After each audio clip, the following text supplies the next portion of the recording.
This week in Real Pirateball, documenting the 2010 Pittsburgh Pirates baseball season. And here's your host, Greg Mercer. What's up, everybody? It's Mercer here with week number 16 of This Week in Real Pirateball.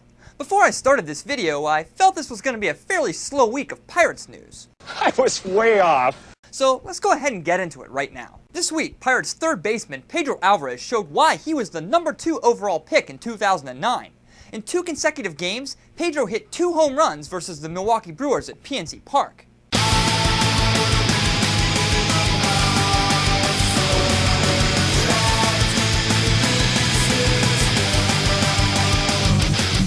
So far in the month of July, Alvarez is hitting .299 with 7 home runs and has an OPS near 1,000.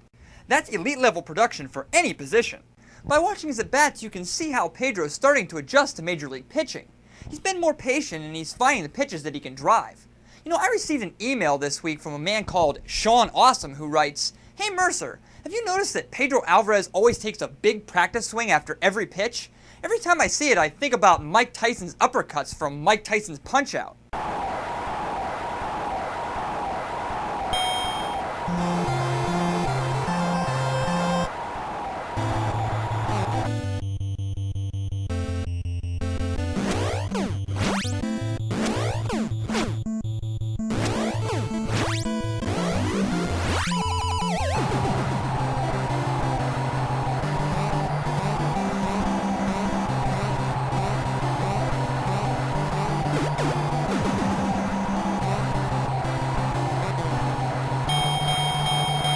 Thanks for the email, Sean, and keep those messages coming.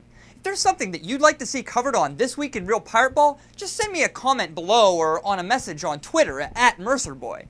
If it's clever enough, you too may be mentioned on a future episode of TWIRP. It's time for another edition of What Major League Players Got Hurt This Week? As you probably know, star center fielder Andrew McCutchen was sidelined for 6 games with a sprain of the acromioclavicular joint. Do you think you could help me pronounce that? No, I don't know. Cut the tape. I'm sure most Pirate fans assumed the team was in trouble when Kutch went down, but the speedy Jose Tabata filled in adequately for him in center field. Lansing's Millich moved back to left field, and Delwyn Young played most of the time in right field. The trio played pretty well offensively during that time, so it was nice to see that the Pirates had a small amount of depth to fill in a big gap. The other injury, which probably came as no surprise to any Pirates fan, was that of catcher Ryan Domit. They called me Mr. Glass. Domit had been hit in the head with several foul balls and had a collision at home plate, which over time led to concussion-like symptoms. Domit was placed on a 15-day DL and Jason Jaramillo was called back up. Domit did a good job of being healthy for about 90 games. But with the July trade deadline looming, Domit is going to be really hard to trade away if the Pirates are looking to move his salary. At the same time, his ridiculously bad defensive ability doesn't help either. Let's talk about 2010's chief pitching prospect for the Pirates, Brad Lincoln. When he was called up, many Pirates fans expected him to confound the league with his above-average breaking ball and low to mid-90s fastball the Pirates have been raving about for years. Unfortunately, after 8 starts, Lincoln just wasn't getting the job done. This week in Brad's 2 starts, he only pitched 8 2/3 innings and had a 13.51 ERA. After the game on Sunday, Lincoln was sent back to AAA. I tried so hard and got so far, but in the end, it doesn't even matter. Realistically, Lincoln's ceiling is about a number 4 type starter, a guy who can eat innings and has decent stuff to get guys out, but it doesn't look like he'll ever overpower teams on a regular basis. Sunday turned out to be a big news day for the Pirates. Along with the demotion of Brad Lincoln, veteran middle reliever Brendan Donnelly was designated for assignment. This comes on the heels of having a terrible outing on Thursday as Donnelly threw 13 pitches, 12 of which were balls, walked the bases loaded, and retired 0 batters. Into the windup in his first offering. Just a bit outside. He tried the corner and missed. Ball 4. Ball 8. And Vaughn has walked the bases loaded on 12 pitches. Boy, how can these guys lay off pitches that close? In a post-game interview, Donnelly was quoted as saying, "They're moving forward, and that's fine. I don't know what the definition of moving forward is, but we'll see." According to team tweeters Paul Maholm and Joel Hanrahan, Donnelly was a valuable piece of the team who helped lead the clubhouse with his professionalism and veteranosity. I think the Pirates had a legitimate reason to get rid of Donnelly, seeing as though he had a .558 ERA and .166 WHIP with 25 walks in 38 innings pitched.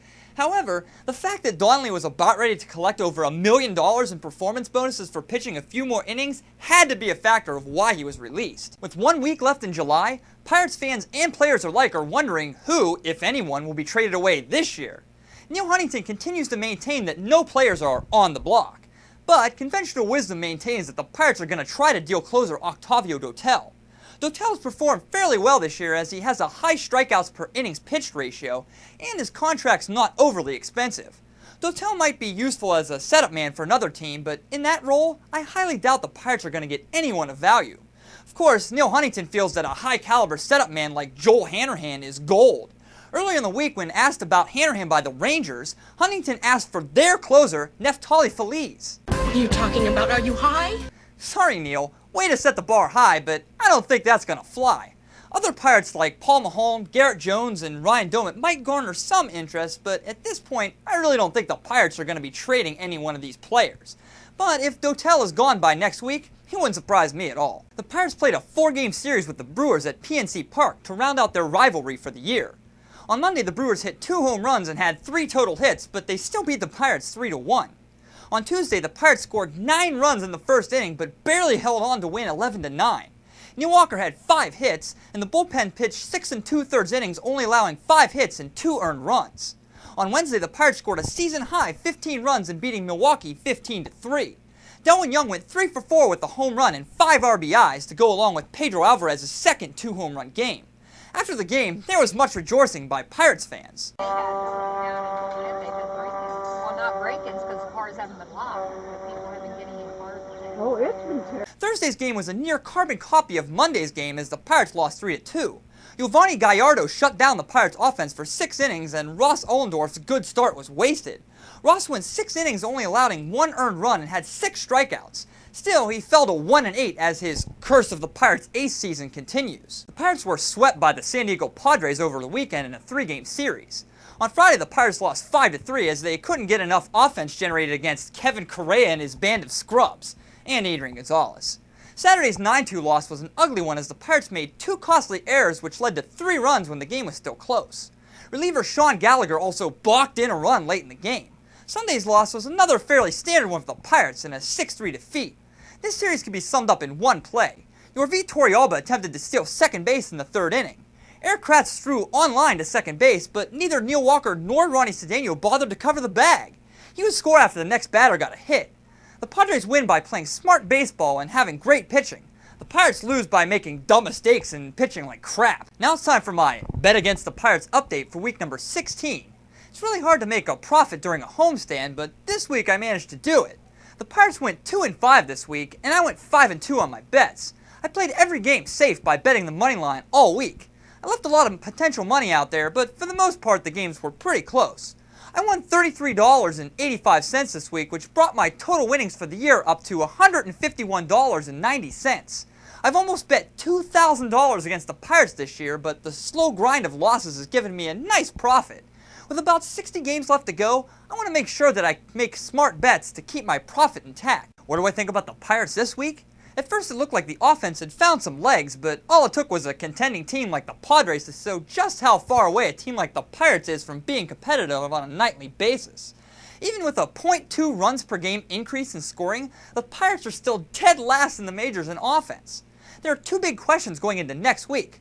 What key players will be traded away at the deadline, and how will the Pirates fare on the road against 2 contending teams? It's not going to be easy next week as the Pirates play 3 games in Colorado against the Rockies and 3 games against the dreaded St. Louis Cardinals at Busch Stadium. Well, that about does it for this week. Make sure you check back again next week for another edition of This Week in Real Pirate Ball. I'm Greg Mercer. Later.